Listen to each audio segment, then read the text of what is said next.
Is it not going all the way in? What? Oh, I was just getting my subframe lined up. Cool. Well, I started it. Okay.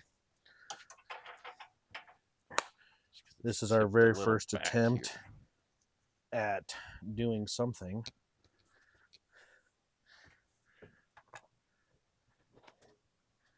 I don't know. I think I'm okay.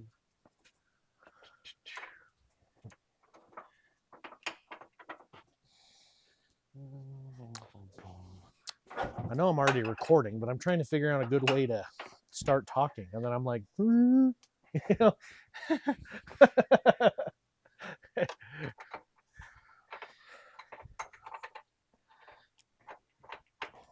I feel like if I say my name, I'm a douchebag, you know, like, just so you know, my Cody name. Jacob Latimer. That's my name. Dick. Okay, language. You can use that word on TV, can't you? I don't know. Maybe not in the context you used it. That could be true also. So, me and him had a brilliant idea to start a podcast about everything tech, dealership, shop related, but about I wouldn't say the non-glamorous stuff, but the anticlimactic stuff, the stuff we don't necessarily like, the stuff we don't have answers to, the stuff that makes us want to punch people in the face. This is our first audio attempt. We have zero experience with cameras, video, filming, audio, talking. Well, I can talk a lot, but we're doing it like this right now because Ian's doing a ton of work on his Corvette and he doesn't have time to sit down for now. I'm Cody. That's Ian. I'll put these nuts on real quick. Okay. It's going to get loud in a second.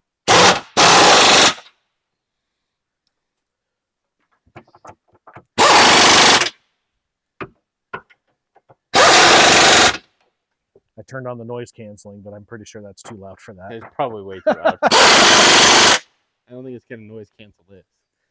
Yeah, so today's basically our test run on figuring stuff out, talking. We'll probably give this to maybe a couple people, see what they think, get some notes, because we're new. We both work at Chevrolet. We're both flat rate techs. Ian's been flat rate for how long? Almost 4 years. Almost 4 years. And I don't know why I have to repeat. I keep forgetting, even though you're far away. You have a mic on. So you say it and then I repeat it and I keep doing that. But anyway. So yeah, almost 4 years. I've been flat rate for almost 13. You went to UTI. I didn't. Yeah, I wasted $30,000. Ian didn't. He became flat rate and higher certified before me at his age. I'm still higher certified than him. Let's not forget that. You should be higher certified. I know some of you younger guys like to prove stuff and be like, look at me, I got more paper than you. But probably over the last before I did this, I wouldn't say few years, but basically forever, things don't make a lot of sense. They keep getting more difficult, and things get more difficult. Labor times go down. Yeah, cars get more difficult. Labor times go down. Inflation goes up. Pay doesn't quite, increases don't quite match that. And we're hoping maybe we can get some talking about it, maybe even eventually come up with a way where other people, who want discussion about a certain topic that goes on either in the dealership shop, mechanic area, they could send in something and we can talk about it. But we're hoping maybe if we get bigger, our managers might be willing to answer some questions, general managers, salesmen, and we can even have salesmen listen. Not all dealerships have wars with sales and service. Some of us are all pretty chill, but they are kind of babies sometimes. But luckily here where we work, the owner's cool, the managers are cool, general managers cool, service writers are cool. So we're hoping that maybe if we come up with a way to actually sit down and have a discussion about some of the questions you always want to ask or you seem to ask, and you kind of get a roundabout answer about why things the way they are, why we're things. So we're hoping to get more in depth on different questions, different topics, different subjects about our lives, and hopefully make an audience out of everyone. There's a million dealerships, a million shops, millions of techs. Shit, you could work at a truck center, you could work from your garage, you could work anywhere and be like, you know what, why does it take me 8 hours of labor to pull a starter on a Colorado? I don't know. Who designed that? Maybe even one day we can even get an engineer on and be like, what the fuck, dude? you know what I'm saying? Yeah. That would be pretty crazy. That'd be like top tier.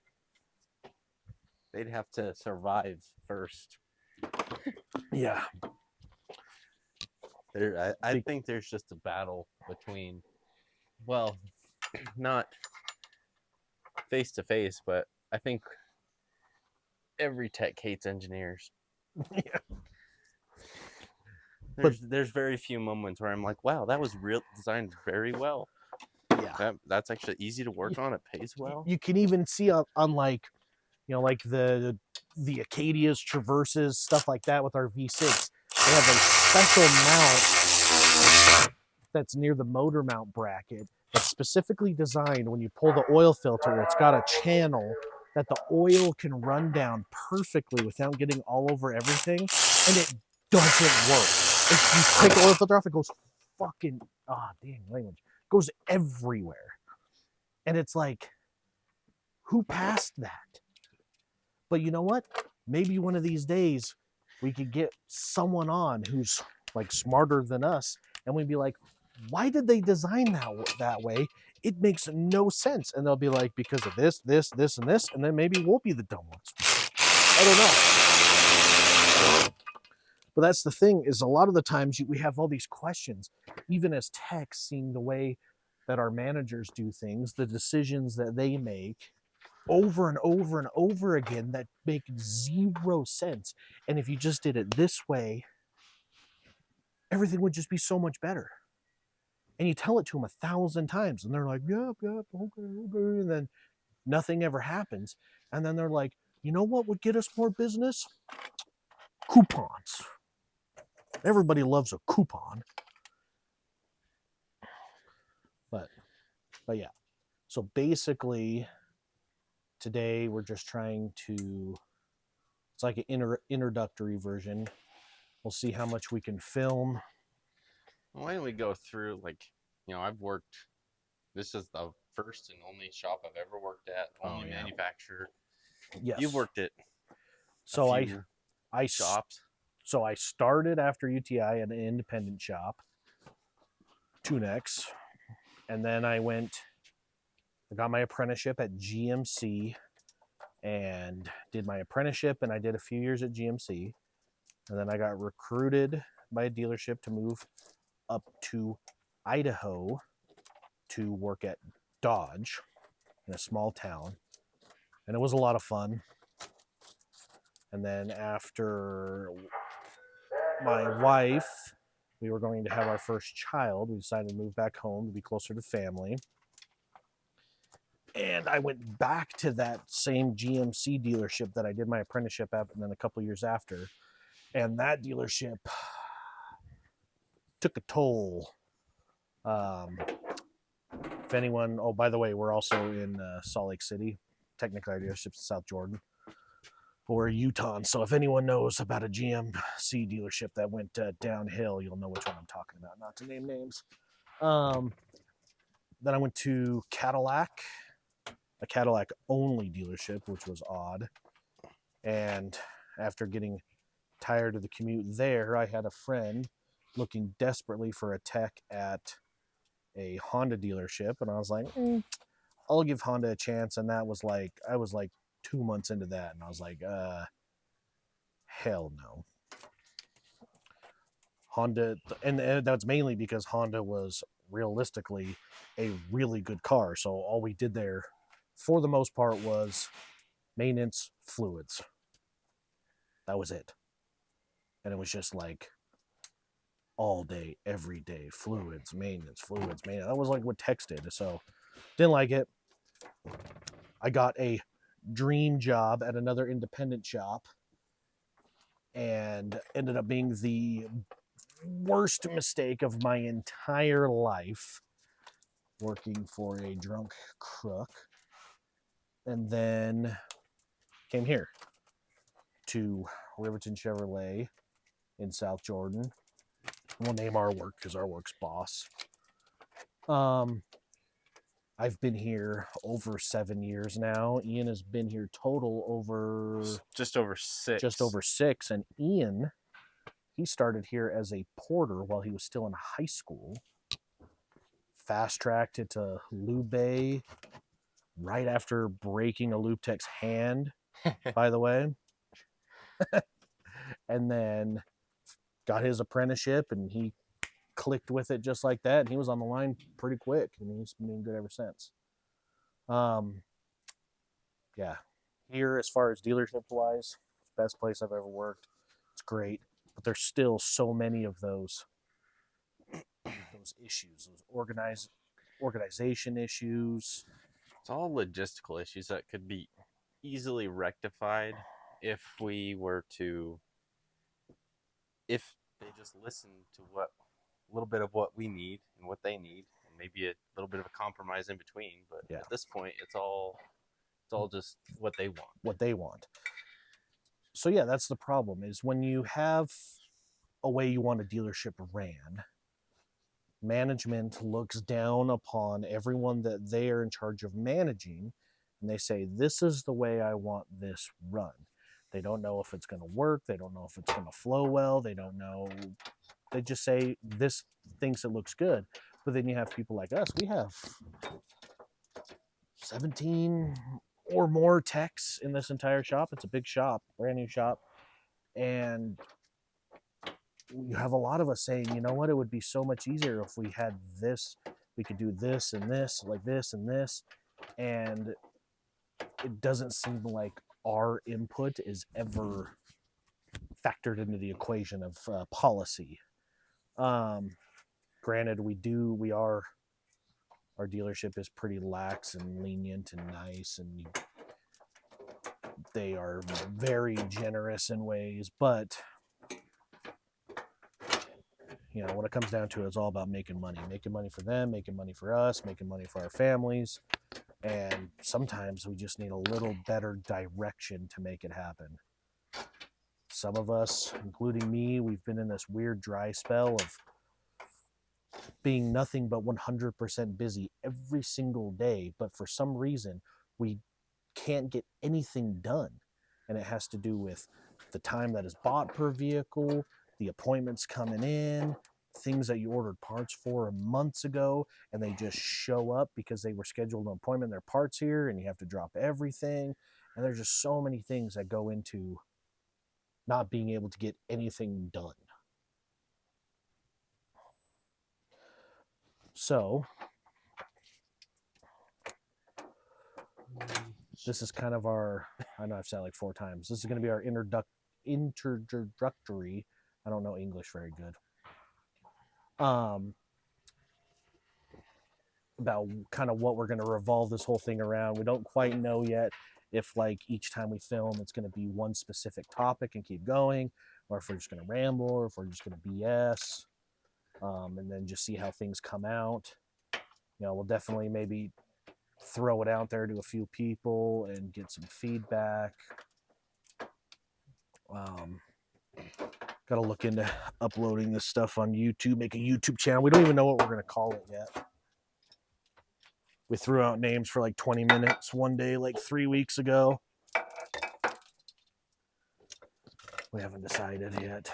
But for anyone who's listening to our first one, this isn't a podcast we're doing to bash on our dealership, bash on our manufacturer, bash on anyone. It's just about maybe possibly people who don't see our point of view finally seeing our point of view and saying like, hey, maybe we can make, our employees' lives easier. Maybe we can make our friends' lives easier. And then even have a billion people out there be able to relate to what we're saying and then relay that to their friends, to their managers, and maybe make everything better as a whole. There's a lot of dealerships in our valley here, and they all have reputations. We get people from all over that come in, and it's crazy how 100% different every dealership runs. But of course, you never hear good stories from people who are coming into your dealership. But I have good things about shops that I've worked at. But then they did good for a long time, and then they make simple decisions, and they just go bad. And then they get a bad rap. My first shop that I did my apprenticeship at one point, years after I left, there was a point where they didn't have anyone. It was a shop full of techs from when I worked there. And some techs that were there for 15, 20 years. And a couple of years ago, they had like 2 guys left. And it sucks to happen. And it's crazy when people this dealership here is great, but some people have to leave because they got to make money. And it's crazy how here, sometimes it could be hard to make money when you're busy. We aren't dead. We don't have guys standing at toolboxes taking naps. We are all also guilty of laziness, especially me. But a lot of that comes from lack of motivation, extreme frustration. When you come in to work with a plan, because you got big jobs to do, you got something to make money, but then you come in here, you have a whole bunch of waiters, or they just, can you do me a favor? It's like, I really want to say yes, but because I don't want you to stop giving me work. Yeah. But at the same time, I really want to get this done and out of my hair so I don't have to think about it. Exactly. And the faster I get, or not necessarily the faster, but the more time I can spend at once on a singular job, it's going to be more efficient all around. Yep. Yeah, that too. I can tell you, I would say every single day up until I turn on my computer at my desk, I have a plan. I have a plan for what I finished. I have a plan for what I'm going to do. Even if I'm caught up, I have a plan on what I'm going to walk up there, say to them to get filled up. Every day I have a plan, and I would say 95% of those plans are ruined the second I log into our software that tells us what work we have. The second I log in, every day it's ruined, or within 10 minutes of being here. Especially because our service riders, they get here at 7, and we get here at 8. Every 2 out of 3 weeks. We have a 7 o'clock week every 3 weeks. We usually get here about 8, so they have an hour every day to basically load us up with whatever they want, without necessarily factoring in what we have to get done. And so every day we come in and they've had an hour to just load us up with stuff that needs to be done right now. And it gets ruined. And like Ian said, you don't want to say no. But there's so many times they come out and they're like, dude, I need you to do me a favor. This guy came in, we ordered these parts. He's from out of town, whatever. I need you to hook me up. And I like to feel like I've been the yes man at this dealership a lot. The guy they can come to get something done. They can ask a favor of me and I'll say yes, I'll be the team player, hook it up. But then every time that I come up and I'm like, I need this. I need you to leave me alone so I can do this. And you can't get it in return. And I said, I've told people sometimes, I said, you know, there comes a time where being the yes man at the dealership has to become lucrative. It's getting to the point where it's more of a punishment than a reward. Exactly. You get more punished for being the team player and the guy who's willing to go above and beyond when it's needed, rather than being rewarded. And we're not saying rewarded financially, rewarded, you know, with prizes. I don't need a spin of the wheel. What I'm saying is, what I ask in return is, if I come to you and I say, hey dude, I need 7 work hours of uninterrupted time to get this big job I have right here done, then give it to me. I don't care if a guy came in with a camera, a front end camera that I ordered 6 months ago, and our phone department scheduled them for Wednesday at 2 o'clock and said it would get done. I need you to, you know, to do that for. I need you to be like, you know, buy it over, whatever, but give me the time I need. And then you tell them, and then we get into this cycle where you start telling them just what they want to hear, just so you can get back there and continue on with work. And then it just mumbles it all up, because every time you tell them the truth, they just ruin it. And so then you're just like, you know what, it'll be done, you know, sometime soon. And then everyone gets mad. We need to work better together. We need to, I don't know, there's a million things. And maybe when it comes down to some of the service writer stuff, we can have one of our service writers come on. And sometimes they voice the same concerns to me, like, you know, they schedule these, and I'm like, well, yeah, because there's no communication between. There's no communication between our phone department and scheduling and writers. There's no communication between writers and managers. There's no communication between anyone. There's one of them right now. See him? That's the one I was telling you about in the video. God damn it, he's coming over here.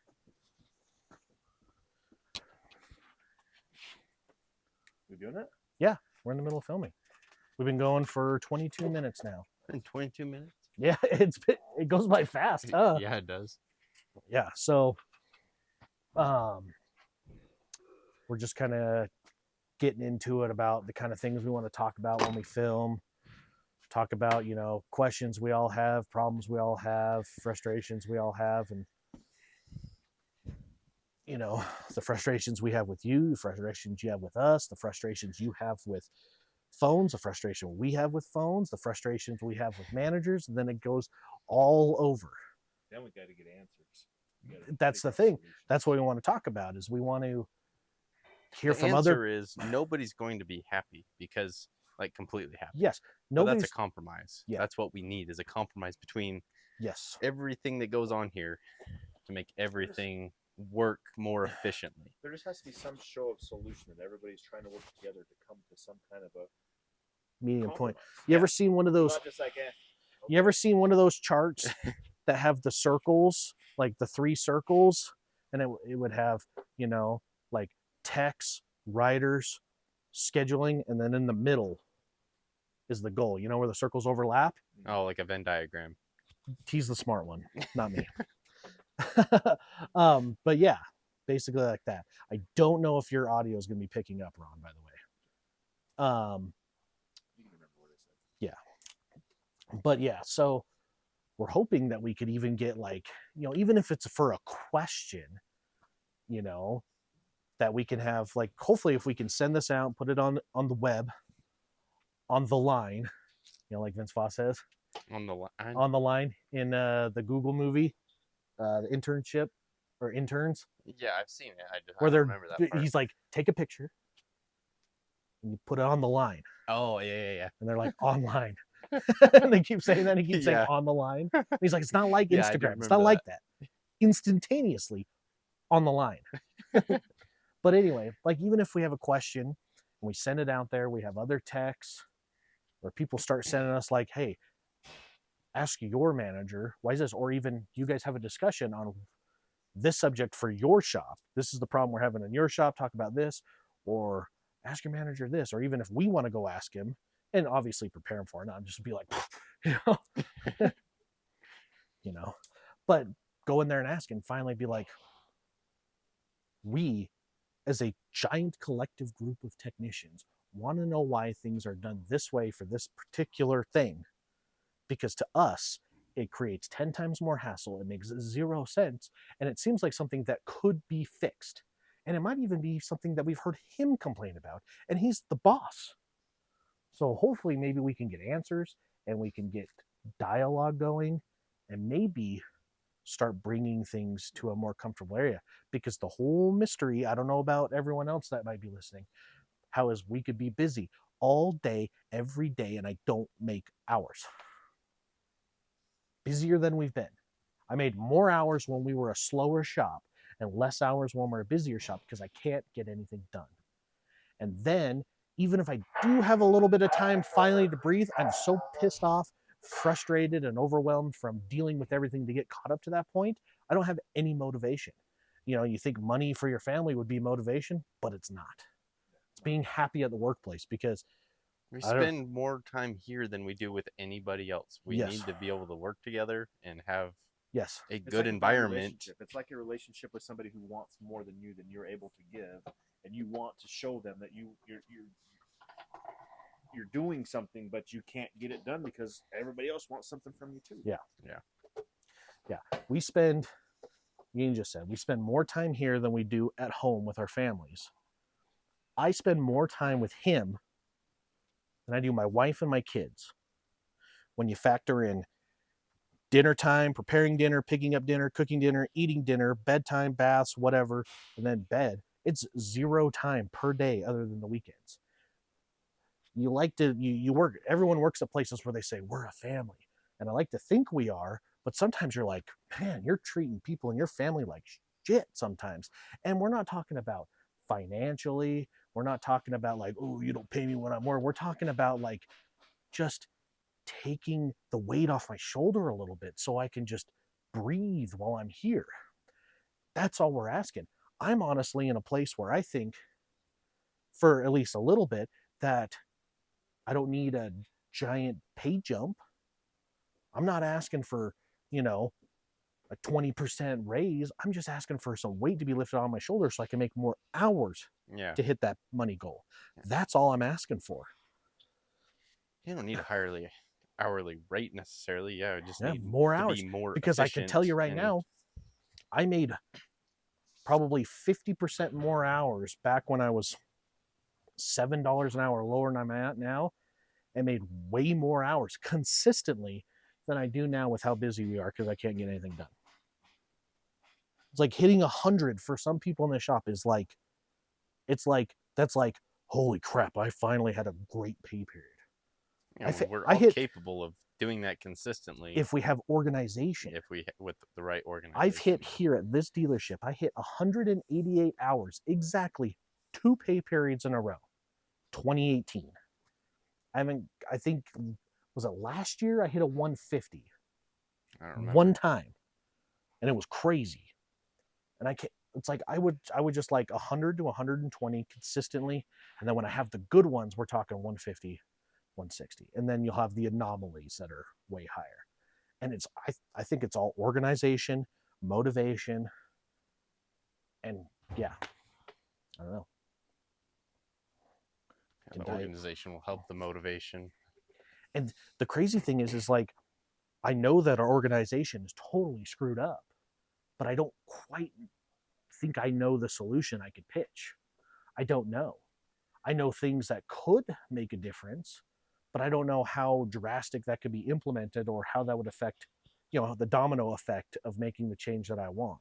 If I say, oh, you don't schedule this or whatever, if that will have a domino or a butterfly effect on other things, you know, Yeah. then that's why we need to ask these questions to the people who do make these decisions and get real answers and real change, not in a like, we'll look into it, and then they never do, which they do. the crazy thing is they all probably want to make more money. They want our dealership to be more efficient. They want all of this, but sometimes we're just kind of like twiddling our Yeah. thumbs. More cars doesn't equal more money. More cars doesn't equal more money. Yes. Yeah. Well said.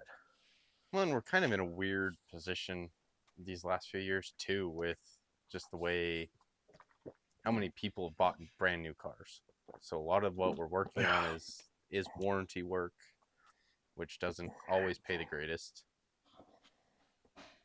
Yeah. And Warranty, and then combine that with it's like a parts. It's a what would you call it? A cycle. Yeah. Of I of definitely warranty or customer pay. Yeah, I definitely don't. It seems like I don't get as customer pay, but sometimes my numbers say I got more customer pay. But, you know, parts are getting more expensive. You know, so the older the vehicles are getting now, people don't have that kind of money like they used to. But I'm not necessarily having a problem with getting hours to do. It's just getting those done and making room for more. Because I'm in this cycle now where I'll get completely buried. And I'm just speaking for me. Everyone else has different experiences and everything. But for me, I'll just get completely buried. And then I just fight like a war to get caught up. A war with the writers, a war with the customers, a war with myself. And I finally get caught up. And then the next pay period, I'm just banging them out, because I'm finally caught up.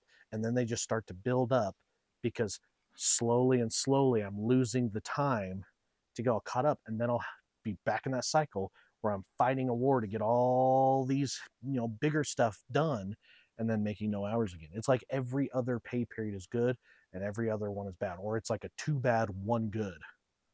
And I'm tired of it. I just need to we need to have a collective way of doing things. The way we diag in an efficient order, the way we buy time, the way we promise customers when stuff will be looked at when they come in, but it has to be collectively. Yeah. Through writers, through text, through anything.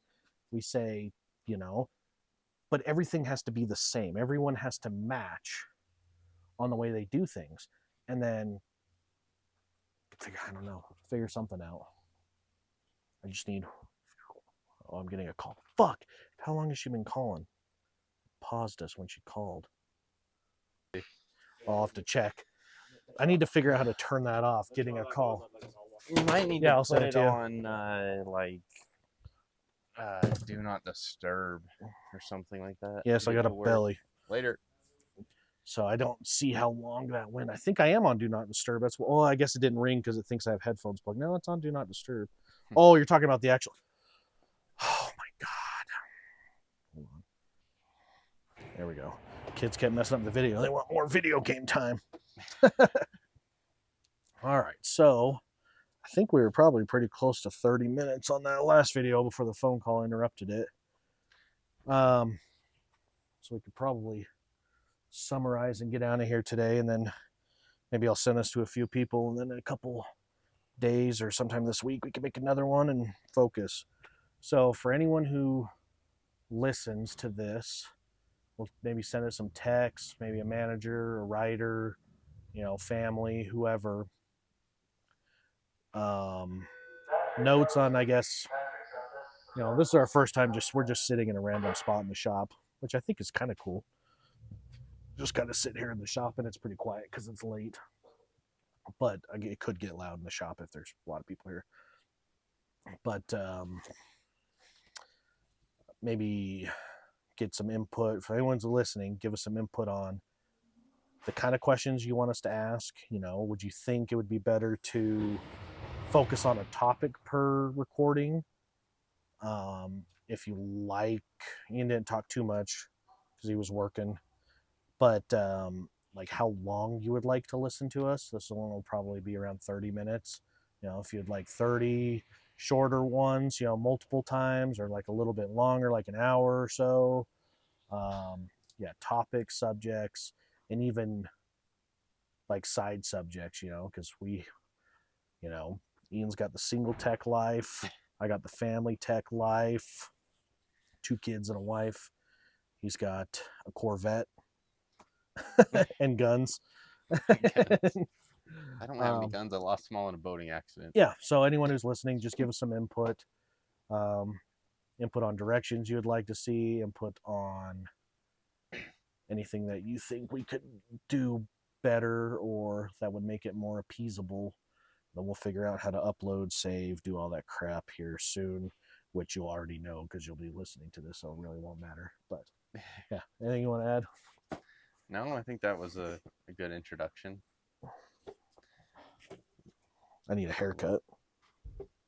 Yeah, I was gonna ask you, like, are you waiting for me to cut my hair I before don't you know. cut yours? I don't know.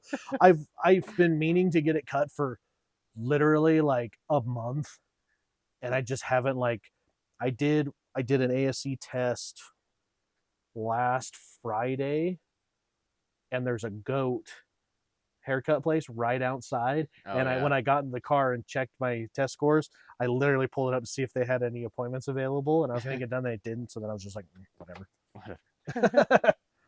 All right. Adios. Then we'll think of a name too. Right? Yeah. Yeah, I don't know. Vroom vroom.